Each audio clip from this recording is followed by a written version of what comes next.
প্রতিবেশী নাবালিকাকে শ্লীলতাহানির চেষ্টার অভিযোগে সোনাই পুলিশ আটক করল এক শিক্ষককে। অভিযুক্ত শিক্ষক সোনাই স্বাধীন বাজার জিপির গোবিন্দনগর প্রথম খণ্ডের রাজু দাস চৌধুরী। গোবিন্দনগর গ্রামের ইন্দ্রমণি দাস চৌধুরী এলপি স্কুলের শিক্ষক হলেন রাজু দাস চৌধুরী। সোনাই পুলিশ শনিবার তার বাড়ি থেকে তাকে আটক করে। জানা যায় যে শ্লীলতাহানির এই ঘটনাটি ঘটেছে গত 20 ডিসেম্বর। দাস পদবীর ওই নাবালিকার মা জানান, 20 ডিসেম্বর রাত 8টা নাগাদ তিনি যখন শৌচাগারে ছিলেন, মেয়ে তখন ঘরের মধ্যে পড়াশোনা করছিল। এমন সময় রাজু দাস চৌধুরী ঘরে ঢুকে তার মেয়ে 8ম শ্রেণীর ছাত্রীর শ্লীলতাহানির চেষ্টা করে। তখন তার মেয়ে অজ্ঞান হয়ে পড়ে। অন্য মেয়েরা হল্লা চিৎকার করলে তিনি দৌড়ে এসে দেখেন রাজু চৌধুরী পালিয়ে যাচ্ছে। এই নিয়ে ওই দিন রাতেই সোনাই থানায় এক মামলা দায়ের করেছেন। এই নিয়ে পুলিশ সুপারের দৃষ্টি আকর্ষণ করে সুবিচারের দাবি জানান তিনি। এদিকে নাবালিকা মেয়েটিও সুবিচারের কাতর আর্জি জানিয়েছে। গত 20 ডিসেম্বর হঠাৎ ঘরে ঢুকেছে রাজু দাস। ঘরে ঢুকিয়া অত্যাচারী করিয়া পরে তো ওখানে ডালা মারি ফালাইয়া গেছে। ফালানির পরে আমি বেহুশ হইয়া পরে মানুষ ঢুকিয়া মাথা জল দিয়া হুসাইছে। মা গড় আসলা না, মা লেট্রিনও আসলা।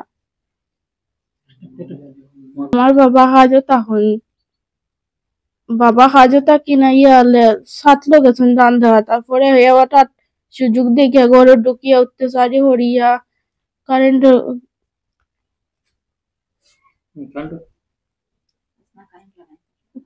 কারেন্ট লাগানি আসলা সাতলো আর লিল্টনের মধ্যে ফালাইয়া তুইয়া গেছে কি। পরে আমি বহুত একটু চোট পাইছি আর টুটোর মধ্যে।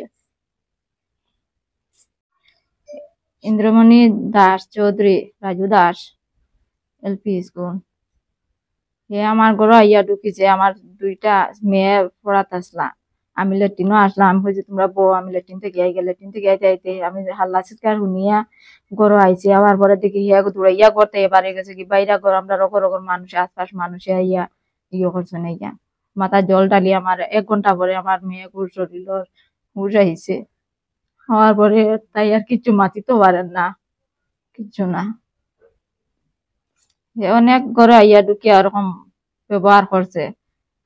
এখন তো আর আমরা কিছু করবা নাই। আমরা যাইতে যাইতে গিয়া দিছি গিয়া কেস গিয়া আজকে ধরিয়া নিচে আইয়া অনুরোধ করি আর এসপি ডিসি আমরা